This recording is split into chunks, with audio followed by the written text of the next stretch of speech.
Well, welcome back, and welcome back to the book of Galatians. Hope your reading is going well and your week is off to a good start. Let me remind you of those questions that I had yesterday to help motivate you and guide you and direct you through your reading of the Word. A few questions we want to come to the Word with and answer as we go through there. You don't have to answer all these questions. Maybe one of the questions will be prominent in that particular chapter. So if you just answer one of the questions, that's fine. No presupposition here, no assumption that every question is going to be answered in every chapter. But those questions were, is there an example to follow or avoid? Last time we saw Abraham was an example that was offered, and we'll see a new example in this chapter. Is there a sin to avoid? So not only is there an example to either follow or avoid, but is there a sin to avoid? Is there a command in this chapter that you're to follow, or possibly a promise that you want to claim? You might want to ask what the chapter tells you about God or Jesus or the Holy Spirit, or as I said, maybe sometimes it's just good to make a list of things that you want to study a little bit more depth later on, something that's caught your attention, you want to know more about, or maybe something that's confused you and you want to get unconfused. So today in chapter 4, if I was going to label this chapter, I'd label this chapter Don't Be a Baby. Yesterday's chapter was Don't Be Dim-witted, Don't Be Dull. Today is Don't Be a Baby. So Paul is really laying into them here. We knew this was coming back in chapter 1. Paul skips over any niceties which is not his habit. He usually has a prayer or a commendation for the church he's writing to. But in this book, he gets right to the problem and shows you how concerned he is. And that concern rolls over then into desire for them to not only have the right gospel in chapters 1 and 2, but also have the right understanding in chapters 3 and 4. And then we'll see starting tomorrow kind of the right living. He wants to apply it. So today I'd call this chapter Don't Be a Baby. And in verses 1 through 6, he's talking about how children are put under guard in a home. They're protected. Almost like a slave, you've got to give them rules and regulations. My daughter has twins, and they're quite young, and she's always telling him, don't do this, don't do that, and don't put that in your mouth, don't touch this.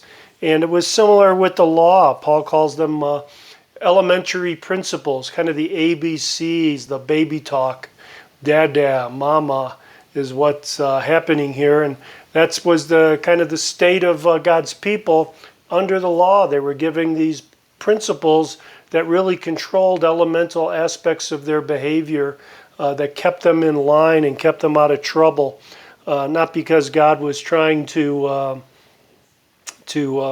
deprive them of anything that was good, but he wanted to protect them as a parent protects their children through rules and regulations.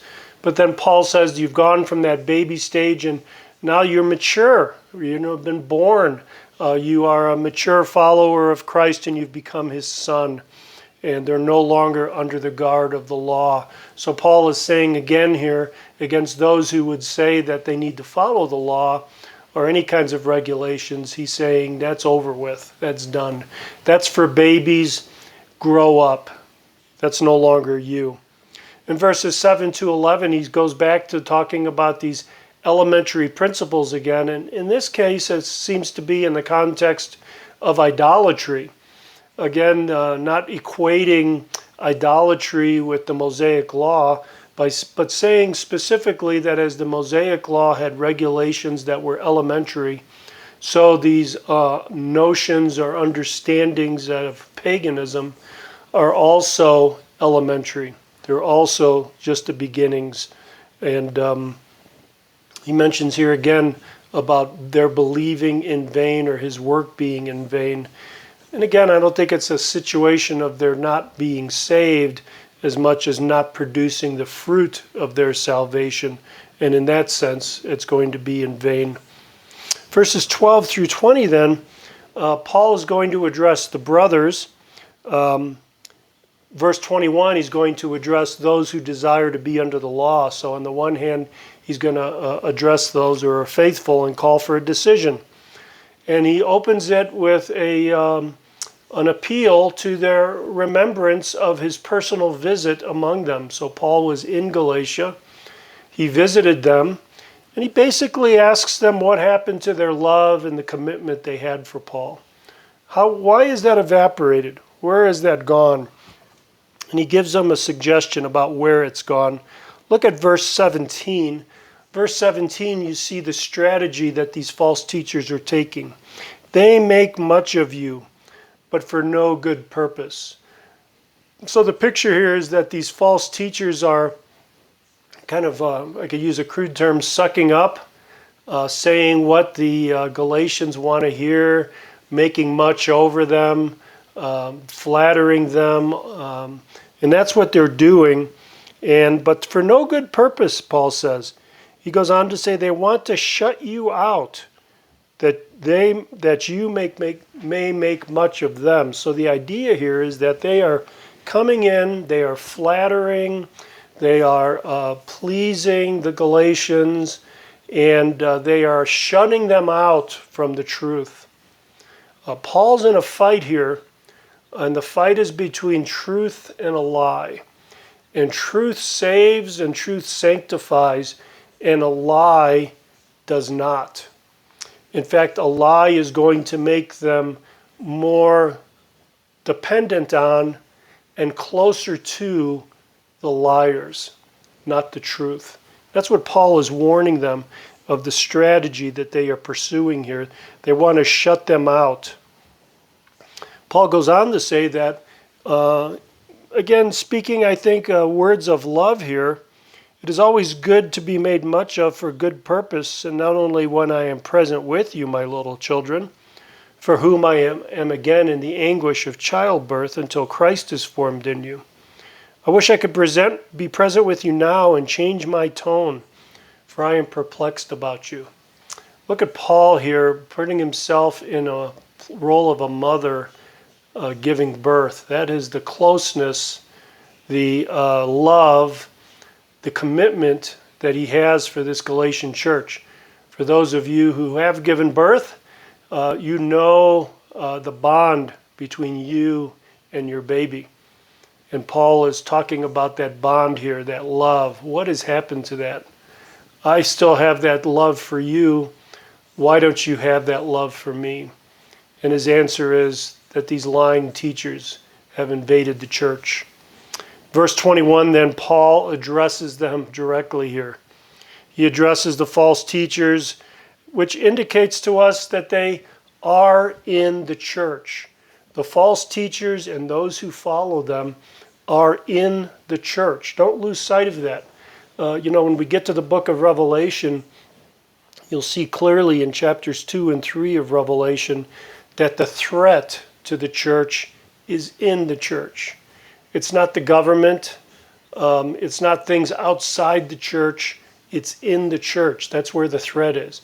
That's what Paul warned the Ephesian elders in Acts chapter 20, that the threat would come from within the church, from among your own members, Paul says.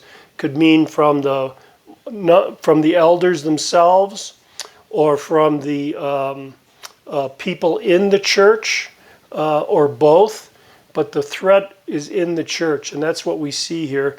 And Paul uses an allegory to teach them. So here's an example that Paul uses as a master teacher then. He says, hey, this is an allegory. He makes it clear. But the picture here is Mount Sinai, where, as you know, the law of Moses was given on Mount Sinai. So this is the elementary principles, the beginnings, the 1, 2, 3s, the ABCs of God's experience and ministry to his people. This is the Mosaic Law, and the Mosaic Law is associated with the slavery that Paul was talking about in verses 1 through 6. Slavery in the sense that they are put under this law. They need to obey these laws as slaves obey their master. for their own good. And Paul says this is Jerusalem.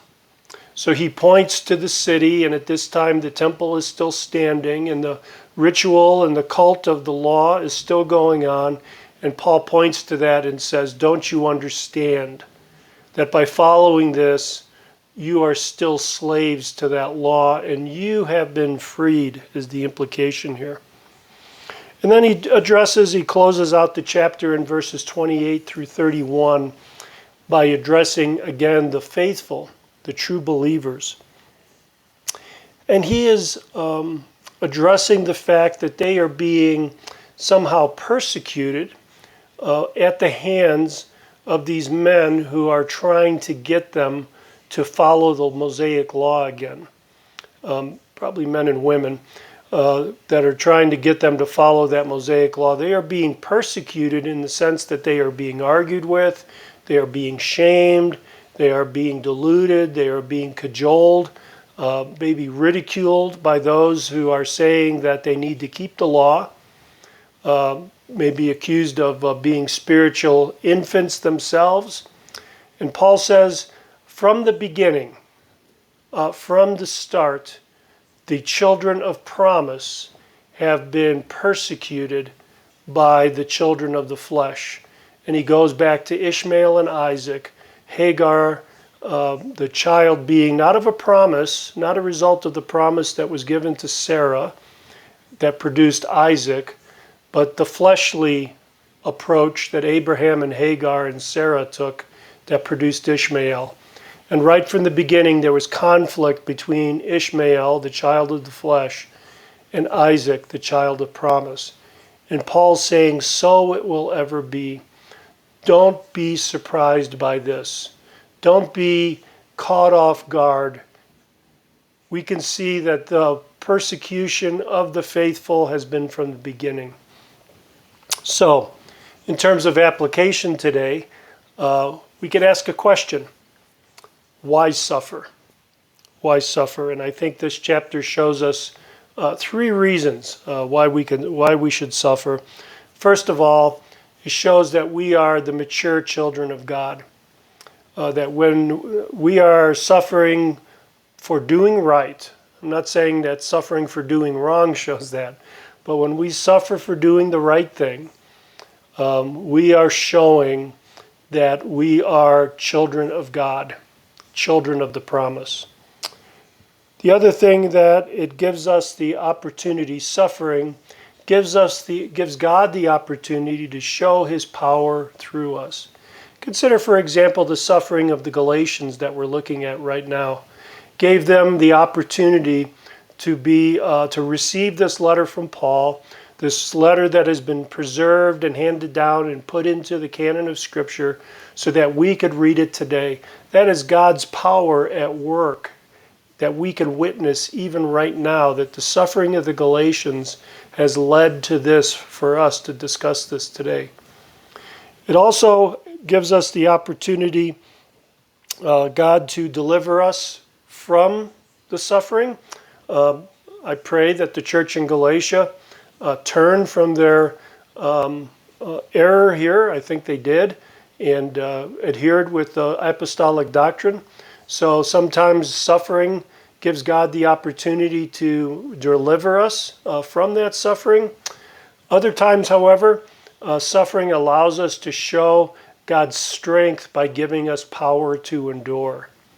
Power to endure. So sometimes we are suffering and called to suffer, and maybe even called to suffer in the future, as we see pastors and even men being and women being imprisoned even today. Some will not be delivered, but some will give their lives for the Lord. And it's through their endurance even to death that the power of the Lord is seen. And we need to be prepared to do both. We need to be prepared to stand firm in expectation of deliverance. But if deliverance doesn't happen, we have to stand firm and allow the Lord to help us endure through the suffering he's allowing us to experience. God bless you, brothers and sisters, as you read through this chapter. And may you all be and grow into more and more the children